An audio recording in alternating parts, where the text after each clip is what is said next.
ഇന്നത്തെ ഊണിൻ്റെ കൂടെ കഴിക്കാനായിട്ട് ചിക്കൻ സോസേജാണ്. അത് നല്ലപോലെ ഫ്രൈ ചെയ്തിട്ടുണ്ട്. ഇനി റോസ്റ്റാക്കി എടുക്കണം.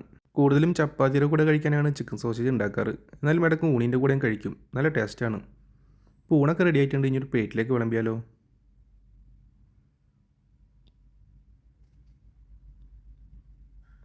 പിന്നെ ഒന്ന് പരിപ്പ് കറി ഉണ്ടാക്കിയിട്ടുണ്ട്. തേങ്ങ അരച്ച് വെച്ചാണ് കേട്ടോ. അപ്പോൾ കുറച്ച് പരിപ്പ് കറി എടുത്ത് ചോറിലോട്ട് ഒഴിക്കാം. പരിപ്പ് കറിയും ചിക്കൻ സോസേജും ഇതാണ് ഇന്നത്തെ കറികൾ. വേറെ സ്പെഷ്യലായിട്ട് വേറെ ഒന്നുമില്ല. പിന്നെ ചിക്കൻ സോസേജ് റെഡി ആയിട്ടുണ്ട്. അപ്പോൾ കുറച്ചെടുത്ത് ചോറിലോട്ട് മാറ്റാം കേട്ടോ. നല്ലപോലെ റോസ്റ്റ് ആയിട്ടുണ്ട്. ചെറുതായിട്ട് ഫ്രൈ ചെയ്തിട്ട് വേണം റോസ്റ്റ് ആക്കാനായിട്ട്. അപ്പോഴാ കഴിക്കുമ്പോൾ ടേസ്റ്റ് ഉണ്ടാവുള്ളൂ. നല്ല ചൂടോടെ തന്നെ വിളമ്പാം കേട്ടോ. പരിപ്പ് കറി ആണെങ്കിലും ചോറാണെങ്കിലും സോസേജും എല്ലാം നല്ല ചൂടോടെ തന്നെയാണ് കഴിക്കാൻ പോകുന്നത്. ഫുഡൊക്കെ ഉണ്ടാക്കി വരുമ്പോൾ ഏകദേശം ഉച്ച കഴിയും ചോറിഞ്ഞാനായിട്ട്. അപ്പോൾ ആ ചൂടോടെ തന്നെ ഉണ്ടാക്കി അപ്പോൾ തന്നെ കഴിക്കും. ഇനി കഴിച്ചു തുടങ്ങിയാലോ? ആദ്യം ഞാൻ ചോറും പരിപ്പ് കറിയും നല്ലപോലെ കുഴച്ചിട്ട് ഒന്ന് കഴിച്ചു നോക്കാം.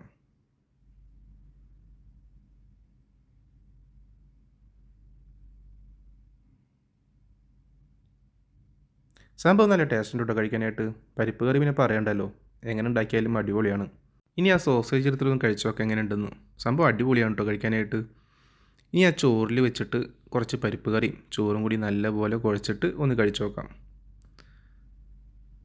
സംഭവം എൻ്റെ ഫേവറേറ്റാണ് ഈ സോസേജ്. ആ പരിപ്പ് കറിയിൽ നിന്ന് കുറച്ചെടുത്തിട്ട് ആ സോസേജിൽ വെച്ചിട്ട് ആ ചോറും സോസേജും കൂടി നല്ലപോലെ കുഴച്ചിട്ട് ഒന്ന് കഴിച്ചു നോക്കാം കേട്ടോ.